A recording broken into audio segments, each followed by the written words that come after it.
이 이야기를 시작하기 전에 솔직히 말하고 싶습니다. 이것은 단순한 음모론이 아닙니다. 오히려 당신이 평소에 믿고 있는 어, 일상의 진실이 어, 사실은 완전히 다른 구조로 조작되고 있다는 이야기를 하려는 겁니다.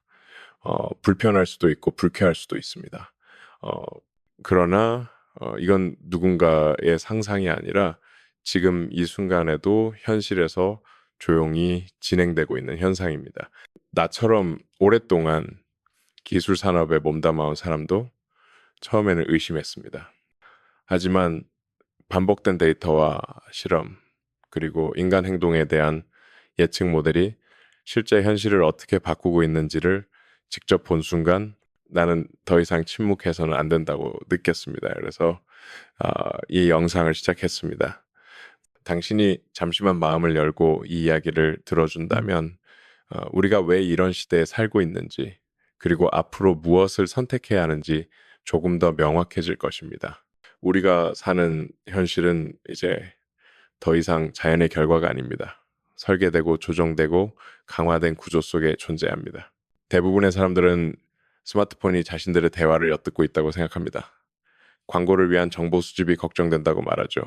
하지만 그것은 진짜 위협이 아닙니다. 실제로 벌어지고 있는 일은 훨씬 더 정교하고 은밀하며 치명적입니다. 어, 스마트폰은 듣지 않습니다. 대신 당신의 뇌를 관찰하고 있습니다. 반응을 기록하고 반복 패턴을 분석합니다. 그리고 그 데이터를 기반으로 당신의 행동을 예측하며 미래의 선택까지 유도하는 방향으로 작동합니다. 만약 단순히 듣기만 한다면 우리는 아직 스스로의 생각을 소유하고 있다고 말할 수 있을 것입니다. 하지만 지금은 다릅니다. 우리는 점점 스스로의 뇌를 외부 시스템에 내어주고 있습니다. 더 큰 문제는 우리가 그 과정을 자발적으로 받아들이고 있다는 사실입니다. 나는 3주 전 내가 설립한 회사 중 한 곳의 인공지능 개발 책임자와 깊은 회의를 가졌습니다. 주제는 신경 인터페이스였습니다. 인간의 뇌와 컴퓨터를 어떻게 연결할 수 있을까? 그것이었습니다. 그런데 그가 조용히 말했습니다. 이미 우리는 그것을 하고 있다고. 몇 년 전부터 이미 진행 중이라고. 그는 나에게 수많은 뇌파 스캔 자료와 인간 행동, 실험 결과를 보여주었습니다. 나는 처음엔 믿지 않았습니다. 하지만 데이터를 본 순간 말문이 막혔습니다. 그는 이렇게 설명했습니다. 스마트폰은 뇌에 이식된 장치가 아닙니다. 그러나 우리는 그것을 스스로 손에 들고 하루에도 수십 번씩 바라보고 터치하며 반응합니다. 그 과정을 통해 뇌는 다시 프로그램됩니다. 그는 이것을 비삽입형 신경 인터페이스라고 불렀습니다. 그리고 이 방식은 사람들이 거부감을 느끼지 않으면서도 훨씬 효과적으로 뇌의 보상 시스템과 감정 체계를 제어할 수 있는 방식이라는 점에서 더욱 위험합니다. 그 순간 나는 확신했습니다. 기술은 지금 조용히 우리의 자유의지를 학습시키고 있다고. 그것은 단순한 사용이 아니라 인간 정체성 자체를 재정의하는 실험이 되고 있습니다. 그 회의에서 우리는 인간의 뇌를 컴퓨터와 직접 연결하는 신경 인터페이스 기술에 대해 이야기하고 있었습니다. 나는 단순히 가능성이나 연구 단계를 상상하고 있었습니다. 그러나 그가 한마디를 던졌습니다. 이미 우리는 그걸 하고 있습니다. 아주 오래전부터요. 나는 순간 멍해졌습니다. 그는 계속 말했습니다. 우리는 사람들에게 그 장치를 머리에 삽입하자고 하지 않았어요. 대신 손에 쥐게 만들었죠. 그는 스마트폰을 원시적 신경 인터페이스라고 불렀습니다. 나는 웃었습니다. 하지만 그 웃음은 오래가지 않았습니다. 그 말은 농담이 아니라 수년간 쌓인 실제 데이터를 기반으로 한 선언이었습니다. 우리는 매일같이 뇌와 연결된 장치를 손에 들고 있습니다.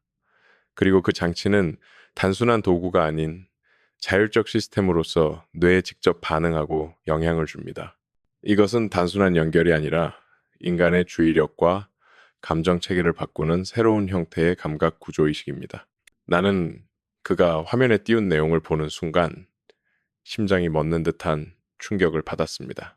실리콘밸리에서 지난 10여 년 동안 비밀리에 진행된 뇌파 분석과 행동 실험, 심리 자극, 반응 실험 등 수많은 연구가 나열되어 있었습니다. 그중 일부는 특정 색상과 소리가 인간의 감정 상태에 어떤 영향을 미치는지를 정밀하게 추적했습니다. 또 어떤 데이터는 사람의 시선 이동만으로도 스트레스 지수를 추정하는 모델이었습니다. 그는 말했습니다. 스마트폰은 당신이 조작하는 도구가 아닙니다. 오히려 당신을 조정하고 학습하는 쪽입니다. 나는 그제야 깨달았습니다. 앱과 알림, 피드 스크롤, 모든 것이 사용자의 반응을 유도하고 그 반응에서 패턴을 수집하며 다시 당신에게 최적화된 자극을 반복적으로 제공합니다. 이것은 무의식적 행동을 조종하는 알고리즘입니다. 당신은 그것을 매일 손에 쥐고 자발적으로 반응하고 있습니다.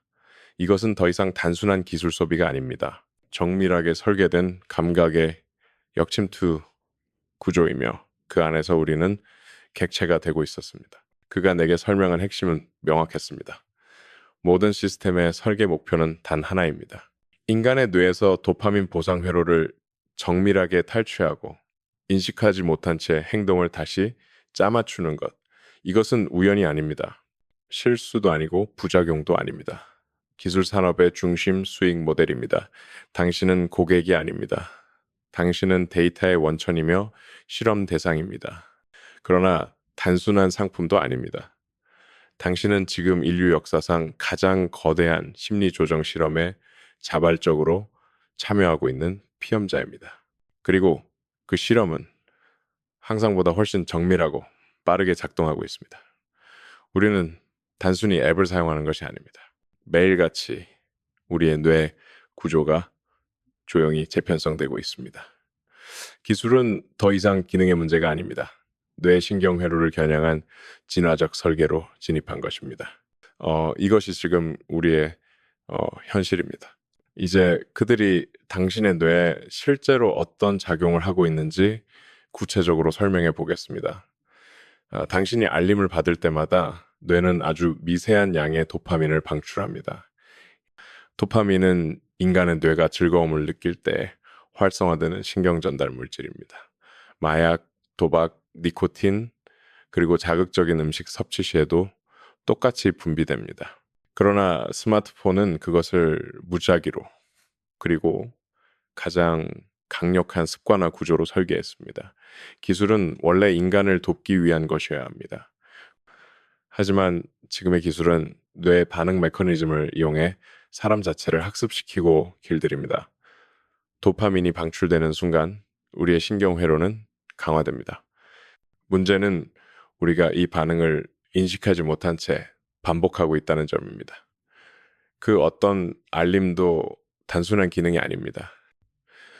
그것은 감각적 중독을 유발하기 위한 자극이며 뇌의 반응성을 바탕으로 프로그래밍된 구조입니다.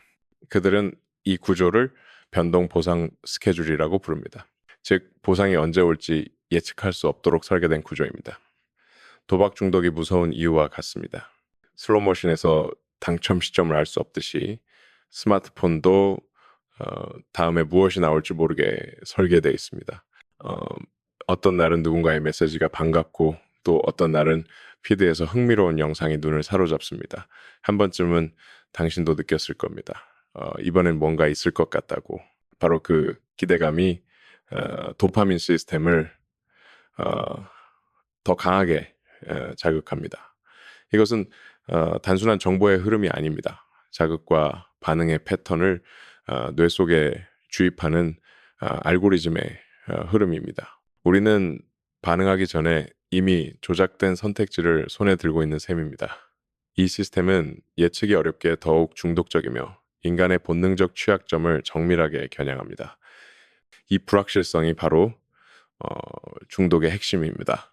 그리고 테크 기업들은 이 점을 너무도 잘 알고 있습니다.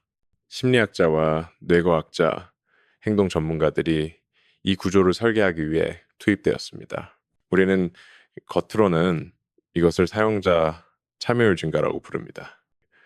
하지만 그 실체는 인간 심리의 약점을 철저히 분석하고 습관화 가능한 행동 구조를 반복 훈련시키는 시스템입니다. 이것은 의도된 학습 장치이며 반복되는 감정 자극을 통해 뇌를 특정 방식으로 길들이는 기제입니다. 지금 당신이 스마트폰을 계속 확인하게 되는 이유는 의지의 문제가 아닙니다. 당신의 신경 패턴이 이미 특정 방식으로 리듬화되어 있기 때문입니다. 기술은 인간의 자유를 확장시켜야 합니다. 그러나 지금 우리는 기술에 의해 설계된 자극을 따라 자동으로 반응하는 생물학적 조건 반사 속에 갇혀 있습니다. 하루 동안 깨어있는 시간 동안 일반적인 사람은 평균 96번 이상 스마트폰을 확인합니다. 겉으로 보기에는 단순한 습관처럼 보일 수 있습니다.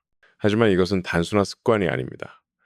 뇌가 일정 주기의 보상 자극에 길들여진 결과입니다. 마치 니코틴이나 알코올에 반복적으로 노출된 사람처럼 뇌는 특정 패턴의 자극을 본능적으로 요구하게 됩니다. 그 자극이 바로 알림과 진동, 그리고 새로운 콘텐츠의 도착입니다. 이것은 개인의 의지와 상관없이 작동하는 생리적 반응입니다. 의식적인 선택이 아니라 자동화된 충동에 가깝습니다. 더 심각한 것은 이 시스템이 사용자가 스스로도 인식하지 못한 채 반복된다는 점입니다. 뇌는 반복되는 반응을 통해 구조 자체를 변경합니다. 매일 반복되는 도파민 자극은 뇌의 결정 메커니즘을 둔화시키고 자율적 사고보다 외부 자극에 의존하게 만듭니다. 기기와의 모든 상호작용은 단순한 클릭이나 스크롤 이상의 의미를 가집니다. 스마트폰 화면을 스치듯 넘기는 행동 하나하나가 실제로는 당신의 집중력을 단축시키는 훈련이 됩니다. 스크롤이 길어질수록 사고의 깊이는 얕아지고 즉각적인 반응만을 유도하는 패턴이 강화됩니다. 알림은 당신에게 반사적으로 대응하도록 조건화합니다. 사전 계획이나 주도적 사고보다 즉각적인 감정 반응이 뇌에 각인되기 시작합니다. 알고리즘으로 큐레이션된 콘텐츠 피드는 단순히 관심사에 맞춘 추천이 아닙니다. 그것은 장기적으로 당신이 무엇을 생각해야 하는지, 어떤 감정을 느껴야 하는지, 어떤 가치를 가져야 하는지를 교육합니다. 이것은 매우 정교하게 설계된 정보 훈련 체계입니다. 당신이 어떤 선택을 하게 될지 예측하고 그 방향으로 뇌의 경로를 유도하는 구조입니다. 기술이 인간의 자율성에 관여하는 방식은 이제 물리적 접근이 아니라 심리적 구조 자체를 재설정하는 단계에 도달했습니다. 우리는 종종 자신이 보고 싶은 것을 선택한다고 생각합니다. 어떤 글을 읽을지, 어떤 영상을 볼지, 어떤 물건을 살지 말입니다. 하지만 진실은 그 반대에 가깝습니다. 알고리즘은 당신이 얼마나 오래 머무를지를 기준으로 콘텐츠를 배열합니다. 그것은 만족이나 유익함을 기준으로 하지 않습니다. 오히려 가장 오래 시선을 붙잡는 불편한 감정과 논쟁적인 내용, 그리고 과장된 자극을 우선시합니다. 지난주 나는 한 글로벌 플랫폼 운영을 총괄했던 임원과 저녁 식사를 했습니다. 그는 자신의 아이들에게 소셜미디어 사용을 전면 금지하고 있었습니다. 그는 알고 있었습니다. 지금 우리가 사용하는 시스템이 어떻게 작동하며 어떻게 인간의 주의력과 감정 조절 능력을 분해하고 있는지를 그 시스템을 설계한 사람들은 자녀에게 그것을 절대 허용하지 않습니다. 하지만 세상의 대부분은 그 장치들을 자발적으로 들고 살아갑니다. 그리고 그 안에서 인간의 뇌는 매일 점점 더 외부 자극에 의존하는 방식으로 재구성되고 있습니다. 실제로 이러한 시스템을 설계한 기술 기업의 임원들은 자신의 자녀에게 스마트폰과 태블릿 사용을 철저히 제한합니다. 스티브 잡스 역시 아이들에게 아이패드를 사용하게 하지 않았습니다. 즉, 보상이 언제 올지 예측할 수 없도록 설계된 구조입니다. 도박 중독이 무서운 이유와 같습니다. 슬롯머신에서 당첨 시점을 알 수 없듯이 스마트폰도 다음에 무엇이 나올지 모르게 설계되어 있습니다. 어떤 날은 누군가의 메시지가 반갑고 또 어떤 날은 피드에서 흥미로운 영상이 눈을 사로잡습니다. 한 번쯤은 당신도 느꼈을 겁니다. 이번엔 뭔가 있을 것 같다고. 바로 그 기대감이 도파민 시스템을 더 강하게 자극합니다. 이것은 단순한 정보의 흐름이 아닙니다. 자극과 반응의 패턴을 뇌 속에 주입하는 알고리즘의 흐름입니다. 우리는 반응하기 전에 이미 조작된 선택지를 손에 들고 있는 셈입니다.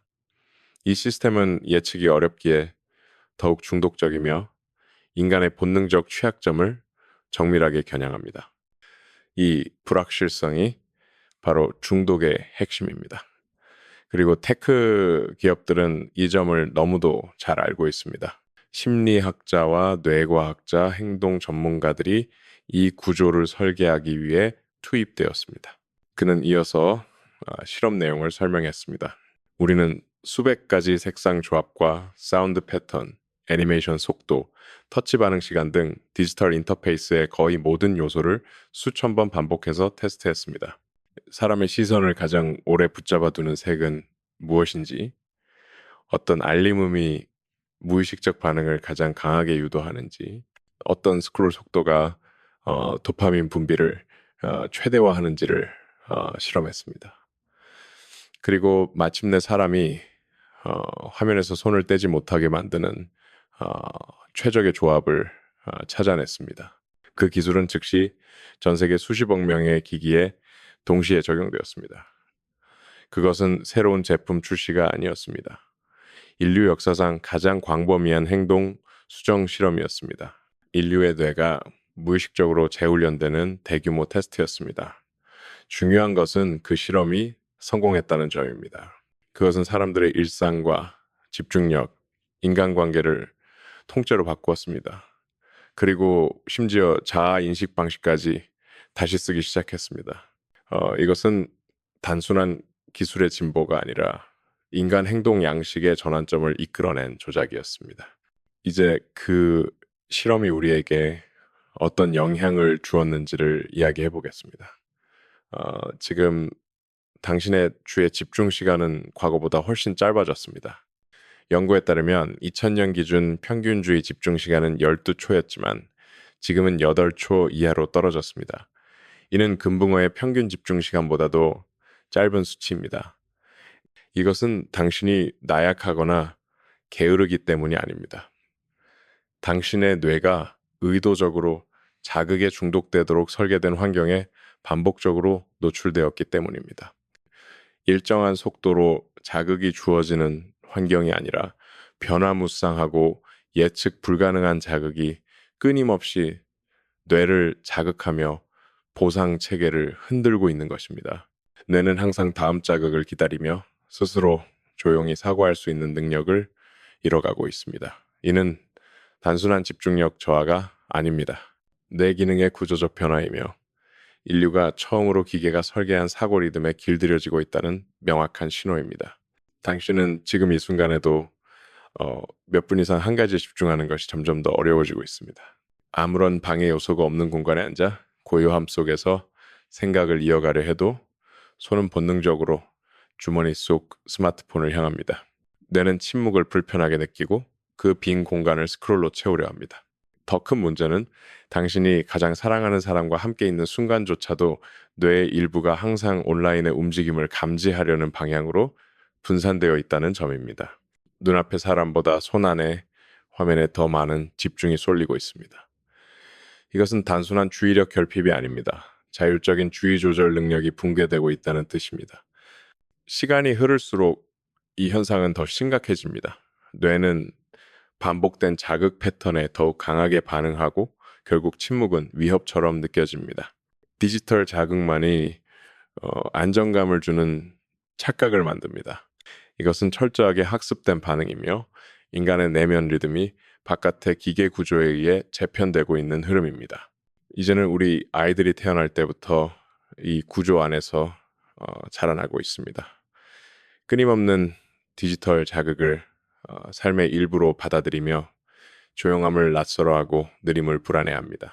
그들의 뇌는 역사상 어느 세대보다도 이질적인 방식으로 연결되고 있습니다. 감정 조절과 창의력 그리고 깊이 있는 사고 능력이 일정한 주기로 끊어지는 정보 패턴 안에서 형성되고 있습니다. 장기적인 결과는 아직 아무도 확신할 수 없습니다. 그러나 지금의 흐름이 단지 집중력 저하에서 멈추지 않을 것이라는 점은 분명합니다.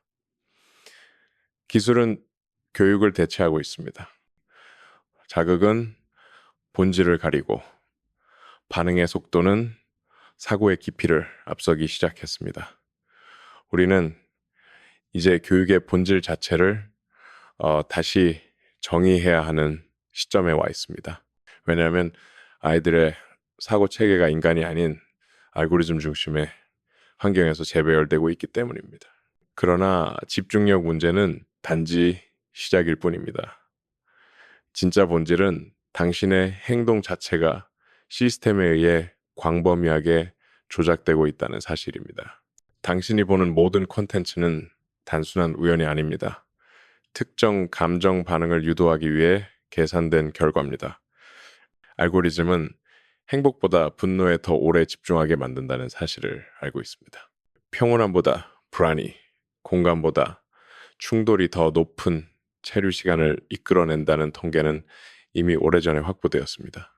그래서 당신의 피드에는 늘 화가 나는 영상, 위험해 보이는 뉴스, 분열적인 주제가 반복해서 등장하는 것입니다. 이것은 단순히 사람을 자극하기 위한 전략이 아닙니다. 지속적인 체류 시간을 최우선 목표로 하는 설계입니다. 감정의 균형이 아니라 감정의 왜곡을 통해 사람을 머무르게 만드는 시스템입니다. 중요한 점은 이 조작이 전면적이면서도 투명하지 않다는 것입니다. 우리는 스스로 선택한다고 믿지만 실제로는 설계된 감정 구조 안에서 반응하도록 길들여지고 있습니다. 우리가 보고 있는 콘텐츠는 단순한 정보가 아닙니다. 그것은 정교하게 설계된 감정 자극 장치입니다. 당신을 화나게 만드는 영상, 불안을 키우는 기사, 분노를 일으키는 댓글은 진실이나 중요성 때문이 아닙니다. 그것이 당신을 계속 머무르게 만들기 때문입니다. 기쁨이나 평온함은 짧은 반응만을 유도합니다. 하지만 분노와 공포는 훨씬 더 오래 감정을 점유합니다. 그래서 알고리즘은 그런 자극을 우선순위에 두고 반복적으로 노출시킵니다. 당신이 보고 있는 세상은 실제보다 훨씬 더 위험하고 더 파편화되어 있으며 더 희망이 없는 세계처럼 보이기 시작합니다. 그러나 그것은 현실이 아닙니다. 그것은 당신의 뇌가 반복적으로 학습한 시각이며 자극 기반의 정보 구조 속에서 형성된 인공현실입니다. 당신은 뉴스와 정보를 본다고 생각하지만 사실은 감정 자극에 최적화된 시나리오에 따라 편집된 콘텐츠를 소비하고 있을 뿐입니다. 결국 이 구조는 단순한 사용이 아니라 사고 습관 자체를 길들이는 시스템입니다. 이 모든 시스템이 작동하는 이유는 단 하나입니다. 사람을 더 오래 붙잡아두기 위해서입니다. 당신이 클릭하고 다시 돌아오고 계속 반응하게 만드는 것이 목표입니다. 우리는 스스로 의견을 형성하고 있다고 믿습니다. 하지만 사실상 보여지는 정보는 이미 정해진 틀 속에서 필터링 되어 있습니다. 무엇을 볼지, 어떤 관점으로 해석할지, 어떤 감정으로 반응할지를 유도당하고 있으며 대부분 그 과정을 인식조차 하지 못합니다. 이것이 바로 인공지능 기반 큐레이션 시스템이 인간의 사고 구조를 조정하는 대표적인 방식입니다. 정보는 이제 단순히 나열되지 않습니다. 목적을 가지고 배열됩니다. 그 목적은 참여 유지입니다. 문제는 이 조작이 매우 느리고 미세하며 자연스럽게 진행된다는 점입니다. 처음에는 그저 흥미로웠던 영상이 어느새 사고방식 전체를 재구성하고 있는 것입니다. 그리고 우리는 그 흐름 속에서 점점 더 진짜와 거짓, 판단과 반응의 경계를 흐리게 경험하고 있습니다. 이 이야기를 시작하기 전에 솔직히 말하고 싶습니다. 이것은 단순한 음모론이 아닙니다. 오히려 당신이 평소에 믿고 있는 일상의 진실이 사실은 완전히 다른 구조로 조작되고 있다는 이야기를 하려는 겁니다. 불편할 수도 있고 불쾌할 수도 있습니다. 그러나 이건 누군가의 상상이 아니라 지금 이 순간에도 현실에서 조용히 진행되고 있는 현상입니다. 나처럼 오랫동안 기술 산업에 몸담아온 사람도 처음에는 의심했습니다. 하지만 반복된 데이터와 실험, 그리고 인간 행동에 대한 예측 모델이 실제 현실을 어떻게 바꾸고 있는지를 직접 본 순간 나는 더 이상 침묵해서는 안 된다고 느꼈습니다. 그래서 이 영상을 시작했습니다. 당신이 잠시만 마음을 열고 이 이야기를 들어준다면 우리가 왜 이런 시대에 살고 있는지, 그리고 앞으로 무엇을 선택해야 하는지 조금 더 명확해질 것입니다. 우리가 사는 현실은 이제 더 이상 자연의 결과가 아닙니다. 설계되고 조정되고 강화된 구조 속에 존재합니다. 이것은 지금까지 인류가 경험한 적 없는 규모의 사회 구조 재설계입니다. 수십억 명의 사람들에게 각자의 성향에 맞춘 정교한 디지털 메시지가 실시간으로 투입되고 있습니다. 이 메시지들은 단순히 취향을 반영하는 것이 아닙니다. 점차 신념을 형성하고 행동을 유도하며 선택의 방향을 통제하는 형태로 진화하고 있습니다. 이 시스템의 가장 무서운 점은 그 정교함에 있습니다. 사람들은 조작되고 있음에도 불구하고 스스로는 조작당하지 않는다고 확신합니다. 왜냐하면 그들은 자신이 스스로 생각하고 판단하고 있다고 믿기 때문입니다. 그러나 그 믿음조차 이미 시스템이 의도한 착각일 수 있습니다. 이런 구조는 단순한 광고 알고리즘이 아닙니다. 그것은 인간의 인지 구조에 개입하는 방식으로 작동하며 자율성과 비판 능력을 잃게 만드는 정서 기반 설계입니다. 결국 우리는 어, 조작당한 상태에서 그것을 부정하는 모순된 사고 구조 안에 스스로를 고정시키게 됩니다. 이것은 기술이 개인의 내면을 재조직하고 있다는 명확한 증거입니다. 소셜미디어를 단 30분만 사용해도 뇌는 즉각적인 생물학적 반응을 보입니다. 가장 먼저 반응하는 것은 스트레스 호르몬인 코르티솔입니다. 이 수치가 급격히 상승하면서 신체는 일시적인 긴장 상태로 들어갑니다. 동시에 전두엽 활동은 감소합니다. 전두엽은 판단력, 충동 조절, 논리적 사고를 담당하는 영역입니다.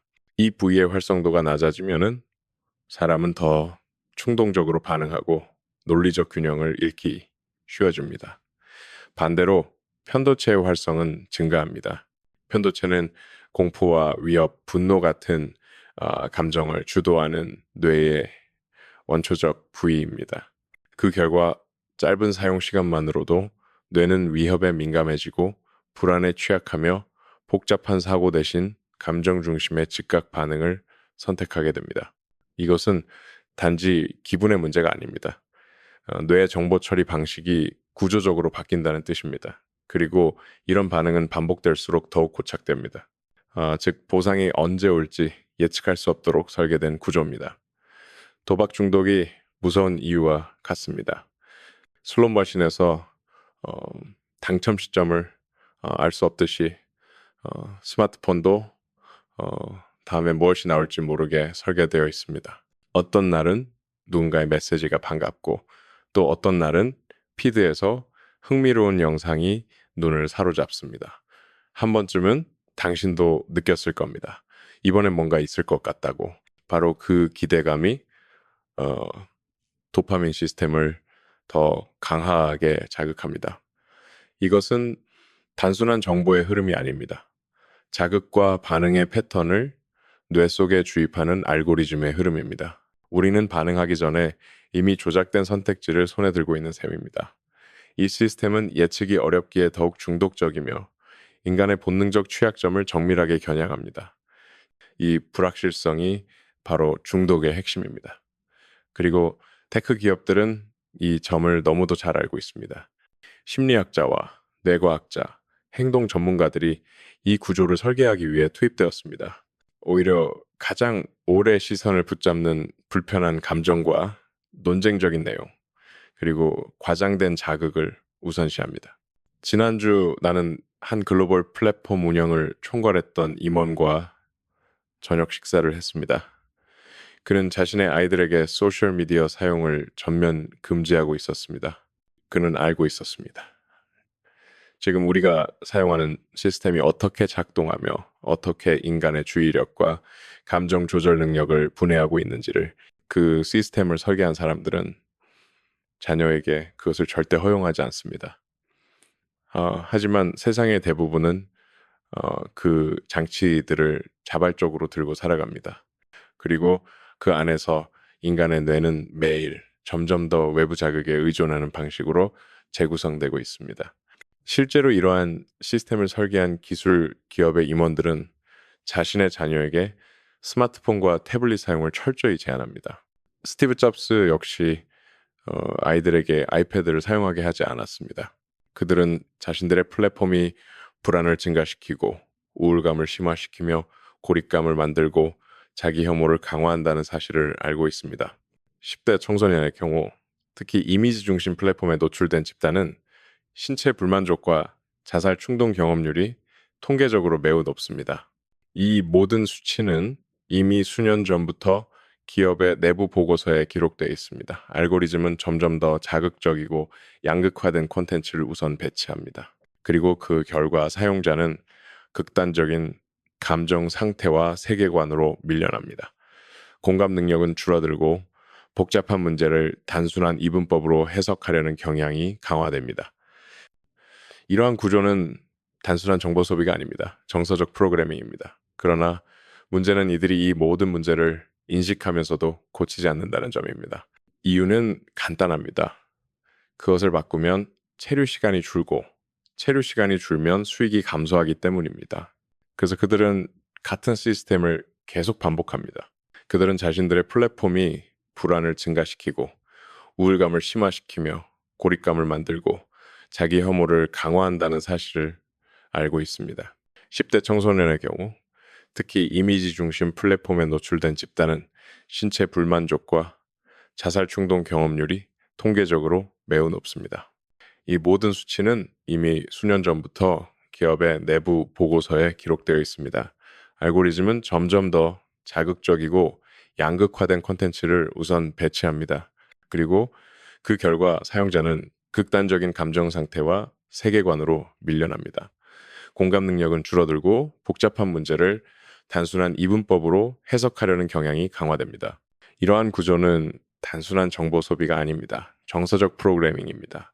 그러나 문제는 이들이 이 모든 문제를 인식하면서도 고치지 않는다는 점입니다. 이유는 간단합니다. 그것을 바꾸면 체류 시간이 줄고 체류 시간이 줄면 수익이 감소하기 때문입니다. 그래서 그들은 같은 시스템을 계속 반복합니다. 이제 중요한 질문은 이것입니다. 인공지능이 당신의 행동을 당신보다 더 정확히 예측하는 순간이 오면 그 결과는 과연 누구의 선택일까요?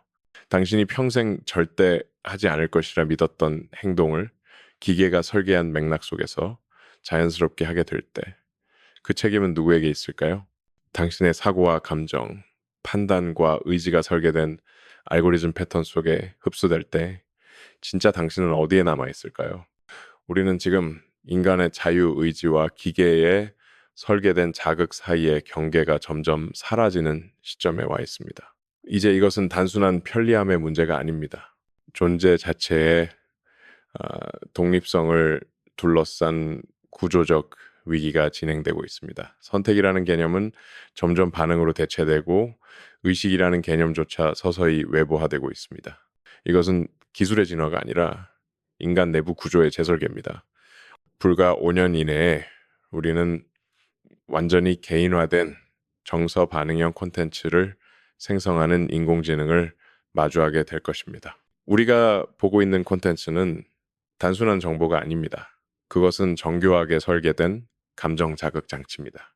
당신을 화나게 만드는 영상, 불안을 키우는 기사, 분노를 일으키는 댓글은 진실이나 중요성 때문이 아닙니다.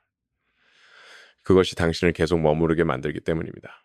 기쁨이나 평온함은 짧은 반응만을 유도합니다. 하지만 분노와 공포는 훨씬 더 오래 감정을 점유합니다. 그래서 알고리즘은 그런 자극을 우선순위에 두고 반복적으로 노출시킵니다. 당신이 보고 있는 세상은 실제보다 훨씬 더 위험하고 더 파편화되어 있으며 더 희망이 없는 세계처럼 보이기 시작합니다. 그러나 그것은 현실이 아닙니다. 그것은 당신의 뇌가 반복적으로 학습한 시각이며 자극 기반의 정보 구조 속에서 형성된 인공 현실입니다. 당신은 뉴스와 정보를 본다고 생각하지만 사실은 감정 자극에 최적화된 시나리오에 따라 편집된 콘텐츠를 소비하고 있을 뿐입니다. 결국 이 구조는 단순한 사용이 아니라 사고 습관 자체를 길들이는 시스템입니다. 그들은 단지 효율을 극대화하고 시스템 최적화를 추구하며 수익 구조에 충실할 뿐입니다. 시장이 원하는 방향에 맞춰 설계하고 알고리즘이 측정한 데이터 흐름에 따라 개선하며 사용자의 반응 곡선을 분석해 시스템을 다시 구성합니다. 그들은 단지 작동하는 것을 만들고 있을 뿐입니다. 그러나 결과는 같습니다. 그것은 인간의 자유, 의지와 내적 통제권에 근본적으로 상충하는 기술입니다.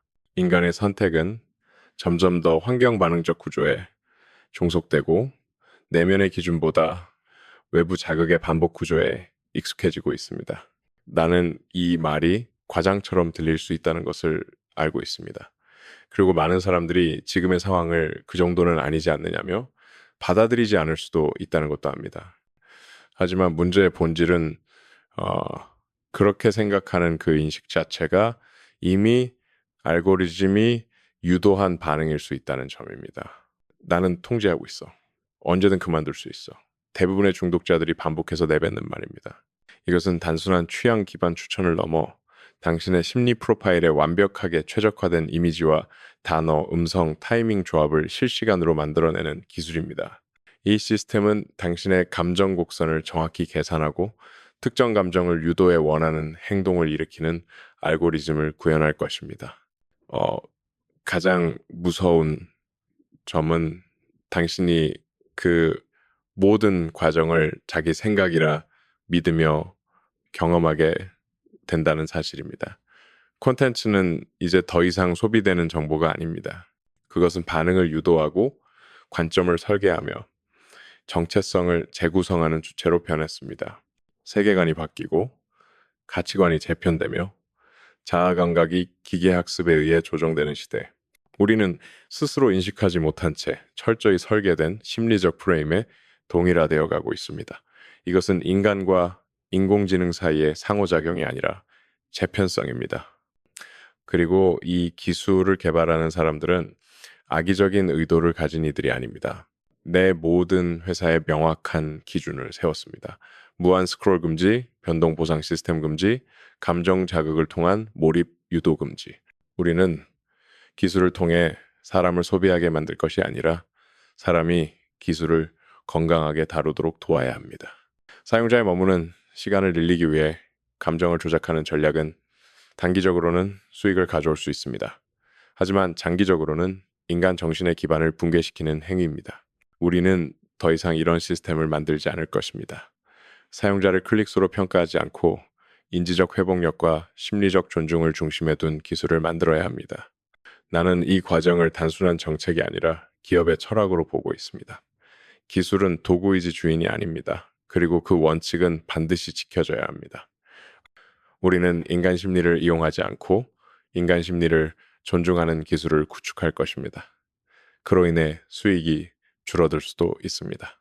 그러나 나는 그 대가를 기꺼이 감수할 준비가 되어 있습니다. 돈보다 더 중요한 가치가 분명히 존재하기 때문입니다. 나는 지금 디지털 자극과 반복 패턴이 인간 정신에 미치는 장기적 영향을 본격적으로 연구하고 있습니다. 이것은 기업 홍보용 가짜 연구가 아닙니다. 결과를 조작하거나 원하는 결론을 만들어내는 연구도 아닙니다. 진짜 연구, 진짜 데이터, 그리고 진짜 인간을 위한 실험입니다. 우리는 지금까지 너무 많은 것을 수익이라는 이름으로 포기해왔습니다. 이제는 그 방향을 되돌려야 합니다. 인간 중심의 기술, 인간의 존엄을 보존하는 설계, 그것이 다음 시대의 기준이 되어야 합니다. 나는 그 변화의 첫걸음을 스스로 실천하겠다고 결심했습니다. 우리는 지금 인간의 뇌, 특히 성장기 아동과 청소년의 뇌가 디지털 시스템에 지속적으로 노출될 때 어떤 구조적 변화를 겪는지를 훨씬 더 정밀하게 이해해야 합니다. 뇌는 반복되는 자극에 따라 신경 연결망이 형성되고 강화됩니다. 이때 가장 민감한 시기가 바로 어린 시절입니다. 이 시기에 뇌는 디지털 알고리즘의 리듬에 가장 쉽게 동기화됩니다. 나는 이 현상을 단순한 사회적 문제가 아니라 의학적이고 신경학적인 문제로 다뤄야 한다고 주장합니다.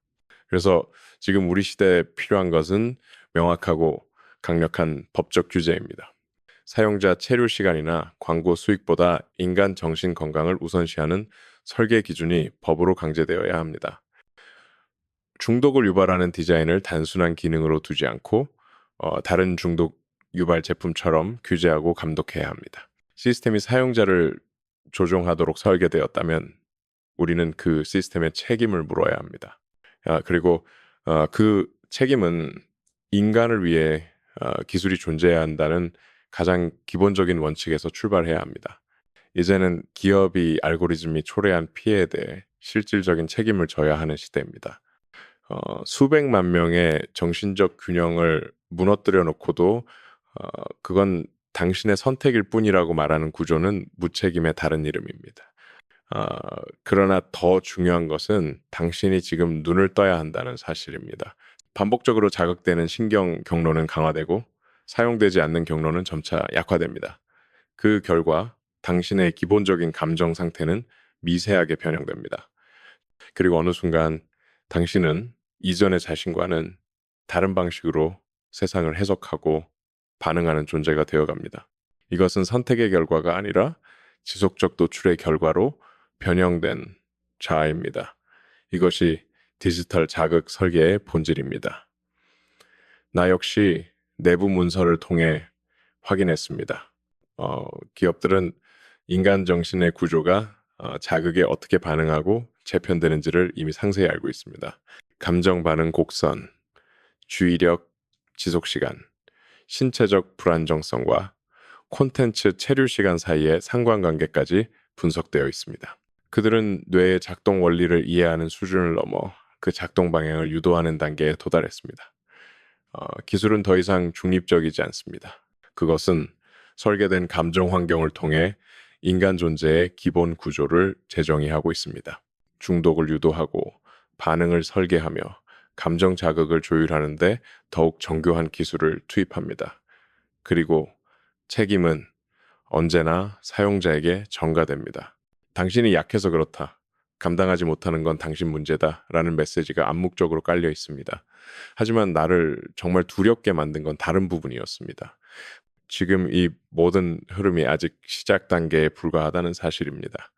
인공지능의 연산 능력과 감정 예측 기술은 상상을 초월하는 속도로 발전하고 있습니다.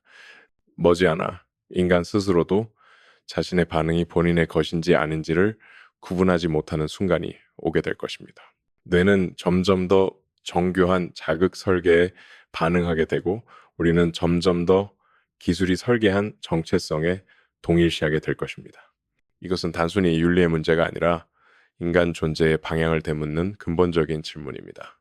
인공지능이 인간의 행동을 예측하고 조작하는 능력은 기하급수적으로 정밀해지고 있습니다. 우리는 이미 저항력을 잃은 단계에 도달했습니다. 중독을 유도하고 반응을 설계하며 감정 자극을 조율하는데 더욱 정교한 기술을 투입합니다. 그리고 책임은 언제나 사용자에게 전가됩니다. 당신이 약해서 그렇다. 감당하지 못하는 건 당신 문제다. 라는 메시지가 암묵적으로 깔려 있습니다. 하지만 나를 정말 두렵게 만든 건 다른 부분이었습니다. 지금 이 모든 흐름이 아직 시작 단계에 불과하다는 사실입니다.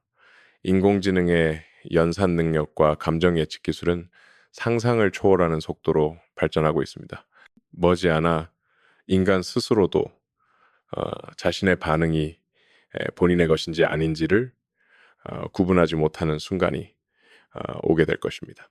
뇌는 점점 더 정교한 자극 설계에 반응하게 되고 우리는 점점 더 기술이 설계한 정체성에 동일시하게 될 것입니다.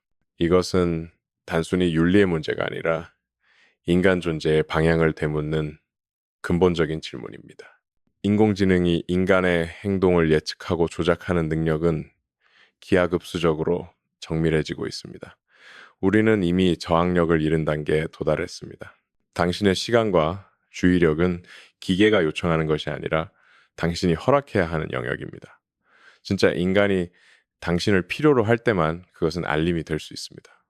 우리는 이제 기술이 사용자를 침범하지 않도록 스스로의 삶의 경계선을 다시 그어야 합니다. 그 경계는 바로 알림의 주도권에서 시작됩니다.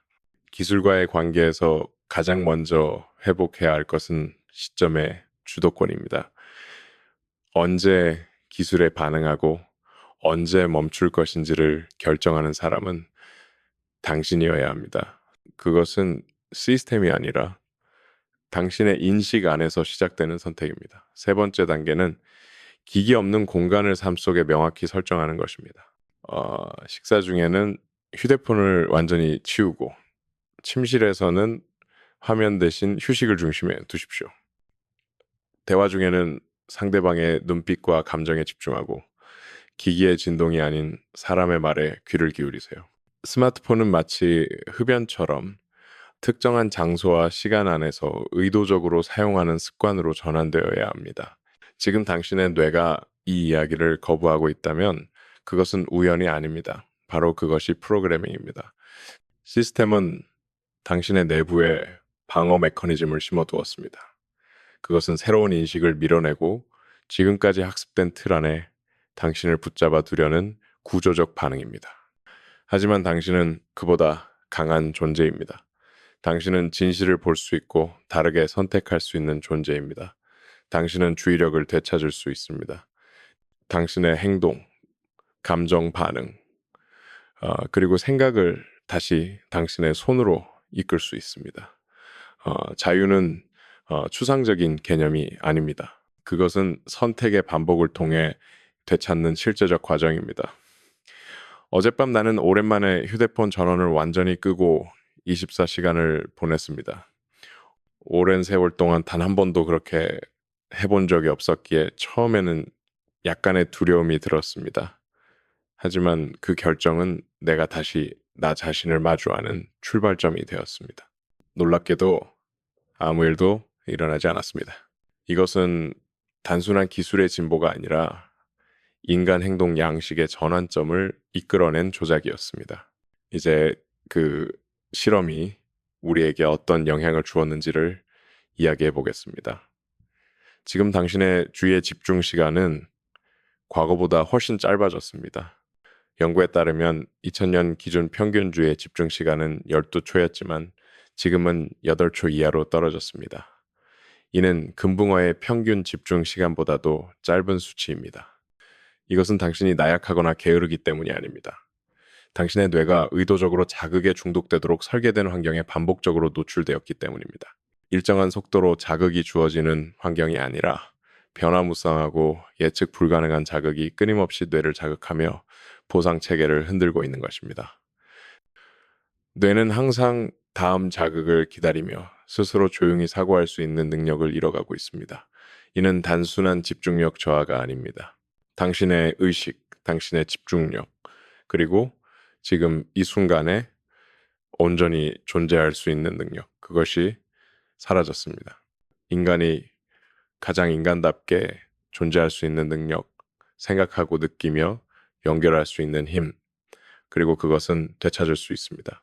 단 하나의 전제 조건만 있다면 지금까지 당신의 내면에서 어떤 일이 벌어지고 있었는지를 직면할 용기, 그리고 그 흐름을 바꾸겠다는 아주 작은 의지, 그것이 당신의 자유를 복원하는 출발점입니다. 세상이 허락하지 않더라도 당신 자신은 스스로를 허락할 수 있습니다. 우리는 먼저 인정해야 합니다. 지금까지의 삶 속에서 나도 모르게 프로그래밍 되어 왔다는 사실을, 그리고 그 구조에서 벗어나려면 결코 쉽지 않은 디프로그래밍이라는 과정을 스스로 선택해야 한다는 점을, 이것은 기술이 나쁘다는 이야기가 아닙니다. 나는 누구보다도 기술의 가능성을 믿는 사람입니다. 기술은 인간의 삶을 더 나은 방향으로 확장시킬 수 있는 도구입니다. 문제는 방향입니다. 그들은 단지 효율을 극대화하고 시스템 최적화를 추구하며 수익 구조에 충실할 뿐입니다. 시장이 원하는 방향에 맞춰 설계하고 알고리즘이 측정한 데이터 흐름에 따라 개선하며 사용자의 반응 곡선을 분석해 시스템을 다시 구성합니다. 그들은 단지 작동하는 것을 만들고 있을 뿐입니다.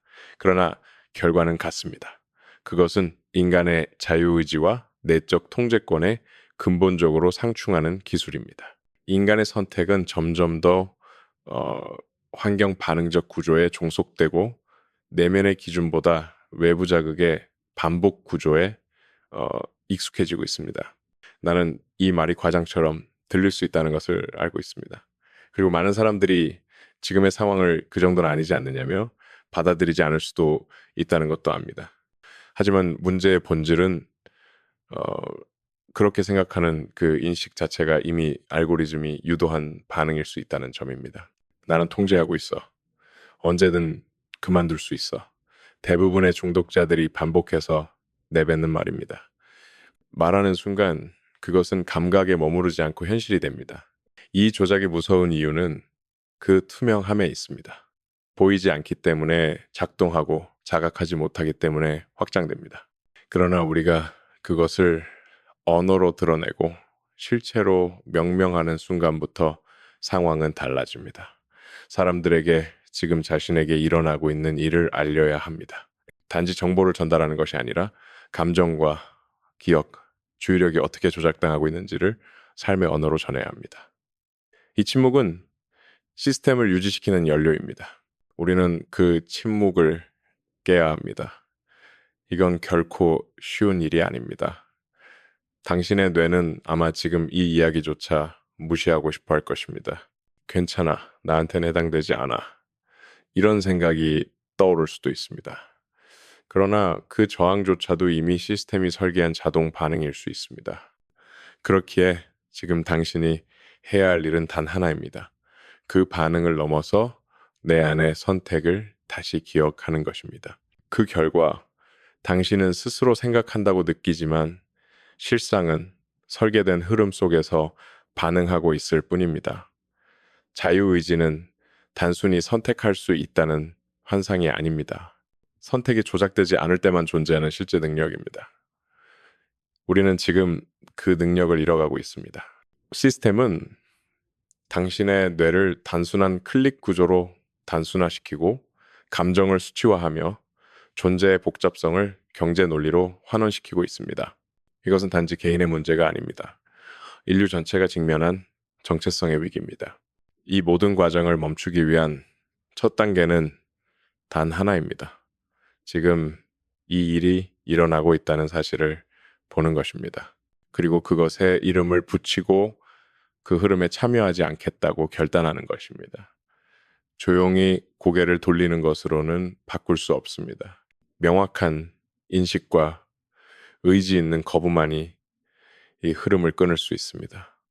선택은 언제나 당신에게 있습니다. 그러나 그 선택은 지금 이루어져야 합니다. 돈보다 더 중요한 가치가 분명히 존재하기 때문입니다. 나는 지금 디지털 자극과 반복 패턴이 인간 정신에 미치는 장기적 영향을 본격적으로 연구하고 있습니다. 이것은 기업 홍보용 가짜 연구가 아닙니다. 결과를 조작하거나 원하는 결론을 만들어내는 연구도 아닙니다. 진짜 연구, 진짜 데이터, 그리고 진짜 인간을 위한 실험입니다. 우리는 지금까지 너무 많은 것을 수익이라는 이름으로 포기해 왔습니다. 이제는 그 방향을 되돌려야 합니다. 인간 중심의 기술, 인간의 존엄을 보존하는 설계, 그것이 다음 시대의 기준이 되어야 합니다. 나는 그 변화의 첫 걸음을 스스로 실천하겠다고 결심했습니다. 우리는 지금 인간의 뇌, 특히 성장기 아동과 청소년의 뇌가 디지털 시스템에 지속적으로 노출될 때 어떤 구조적 변화를 겪는지를 훨씬 더 정밀하게 이해해야 합니다. 뇌는 반복되는 자극에 따라 신경 연결망이 형성되고 강화됩니다. 이때 가장 민감한 시기가 바로 어린 시절입니다. 매 순간이 지나갈수록 뇌의 회로는 더 단단히 고정되고 결국 더 이상 스스로 선택할 수 없는 단계에 이르게 됩니다. 깨어나십시오. 당신의 마음을 되찾으십시오. 당신은 자유로울 수 있습니다. 누구도 아닌 바로 당신 자신이 그렇게 만들 수 있습니다. 그리고 마지막으로 떠나기 전에 꼭 전하고 싶은 이야기가 하나 있습니다. 아무에게도 말하지 않았던 이야기를 하려 합니다. 그것은 단순한 고백이 아니라 내가 왜 이 이야기를 세상에 전해야 하는지를 깨닫게 된 결정적인 계기였습니다.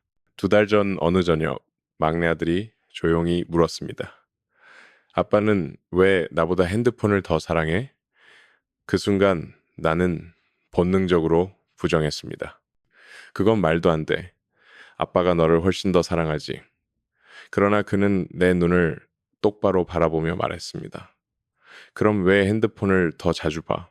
그 말은 단순한 질문이 아니었습니다. 아, 이 시기에 뇌는 디지털 알고리즘의 리듬에 가장 쉽게 어, 동기화됩니다. 나는 이 현상을 단순한 사회적 문제가 아니라 의학적이고 신경학적인 문제로 다뤄야 한다고 주장합니다. 그래서 지금 우리 시대에 필요한 것은 명확하고 강력한 법적 규제입니다. 사용자 체류 시간이나 광고 수익보다 인간 정신 건강을 우선시하는 설계 기준이 법으로 강제되어야 합니다. 중독을 유발하는 디자인을 단순한 기능으로 두지 않고 다른 중독 유발 제품처럼 규제하고 감독해야 합니다. 시스템이 사용자를 조정하도록 설계되었다면 우리는 그 시스템에 책임을 물어야 합니다. 그리고 그 책임은 인간을 위해 기술이 존재해야 한다는 가장 기본적인 원칙에서 출발해야 합니다. 이제는 기업이 알고리즘이 초래한 피해에 대해 실질적인 책임을 져야 하는 시대입니다. 수백만 명의 정신적 균형을 무너뜨려 놓고도 그건 당신의 선택일 뿐이라고 말하는 구조는 무책임의 다른 이름입니다. 그러나 더 중요한 것은 당신이 지금 눈을 떠야 한다는 사실입니다. 이 시기에 뇌는 디지털 알고리즘의 리듬에 가장 쉽게 동기화됩니다. 나는 이 현상을 단순한 사회적 문제가 아니라 의학적이고 신경학적인 문제로 다뤄야 한다고 주장합니다. 그래서 지금 우리 시대에 필요한 것은 명확하고 강력한 법적 규제입니다.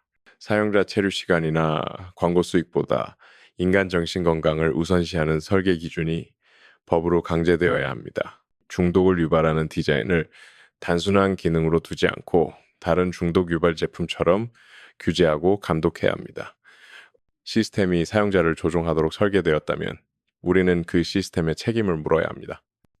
그리고 그 책임은 인간을 위해 기술이 존재해야 한다는 가장 기본적인 원칙에서 출발해야 합니다.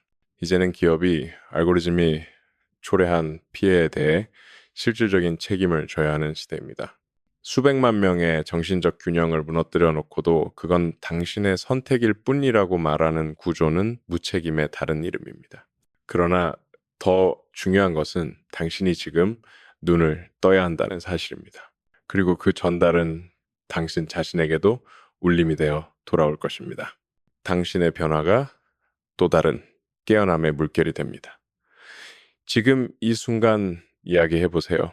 당신은 진심으로 이 조종에서 벗어날 준비가 되어 있습니까?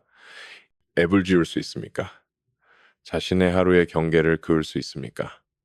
감정과 습관을 설계한 알고리즘과 싸울 각오가 되어 있습니까? 이것은 단지 개인의 선택이 아닙니다. 이것은 집단적 각성의 시작입니다. 나도, 당신도 우리가 함께 움직일 때 더 이상 이 시스템은 통제력을 유지할 수 없습니다. 지금 당신의 선언이 필요합니다.